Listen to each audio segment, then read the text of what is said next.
For 15 years, there was a board game in George R.R. Martin's books that HBO simply refused to show us. No episode of Game of Thrones ever put it on screen.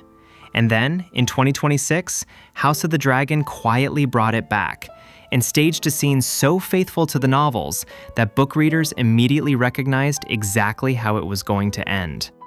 The game is called Cyvasse, and once you understand how it's played, you'll never watch a scheming, mind-over-muscle character like Tyrion Lannister or a prince like Daeron Targaryen the same way again. Here's the thing about Westeros. It's a world that worships strength, swords, armies, tournament lists. If you can't fight, you don't matter. That's the rule the Seven Kingdoms live by. So what happens to someone who can't win that game? Someone too small, too young, too far from the throne to ever be handed an army. They find a different board, and they learn to win on it instead. Cyvasse isn't even from Westeros. It drifts in from across the narrow sea, from Volantis, one of the free cities of Essos. That matters. To play Cyvasse in Westeros is to announce you've been somewhere, seen something, picked up a trick the local lords haven't caught on to yet. It's foreign, it's fashionable, and it's exactly the kind of thing a bored, brilliant outsider would gravitate toward, which is precisely what happens twice over in two different generations of this story. In the books, no one is more associated with Cyvasse than Tyrion Lannister. He plays it obsessively, against Haldon Halfmaester aboard a river ship, against a mysterious young companion known only as Young Griff. Every match is really a proxy war. Tyrion teases and provokes his opponent across the board, needling him until the young man loses his temper and sweeps the pieces onto the floor. Tyrion wins that game the same way he wins most of his real ones: patience, misdirection, and a dragon piece delivered at exactly the right moment. For Tyrion, the board is the one place in the world where his size and his family name don't matter. All that matters is who can outthink whom. Which is exactly why it was such a gift to see this scene finally reach the screen, just not with Tyrion at all. In House of the Dragon's third season, Episode 5, Unbowed and Unbent, it's Lord Ormond Hightower and his young ward, Prince Daeron Targaryen, hunched over a Cyvasse board.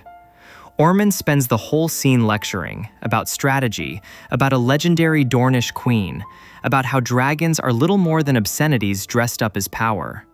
While he talks, Daeron quietly wins. And the finishing move is a direct echo of the books. Daeron takes the deciding piece with his dragon, seconds after Ormond has finished explaining why dragons don't really matter. It's the exact same beat as Tyrion's game, just handed to a different pair of players, proof that this pattern isn't a one-off character quirk. It's baked into how this entire universe works. So what's actually on this board? A hexagon, 10 pieces to a side, each one built like a piece of the world it represents.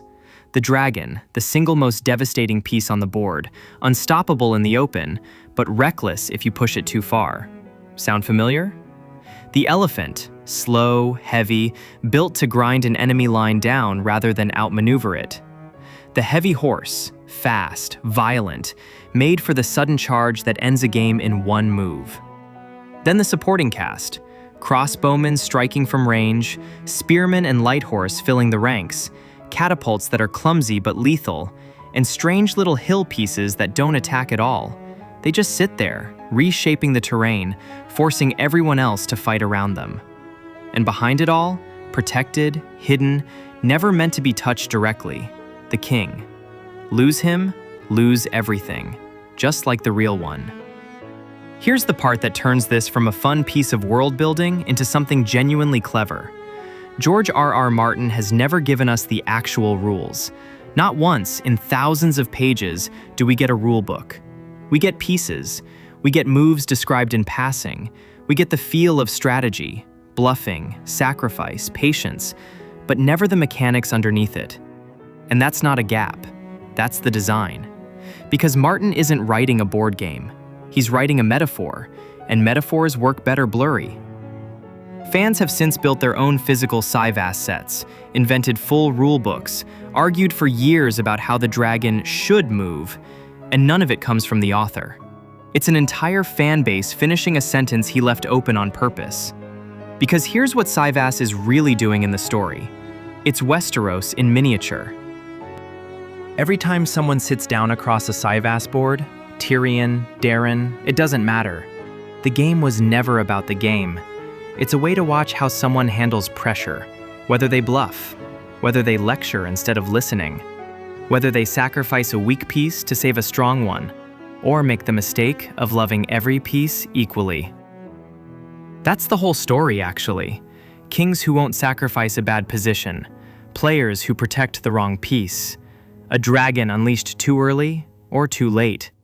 The entire war for the Iron Throne, both of them 170 years apart, is Cyvasse, just played with real armies and real dragons instead of carved wood. So the next time you watch someone in this story outmaneuver an opponent with nothing but patience and a well-placed lie, remember there's a name for what they're doing. Martin gave it to us decades ago.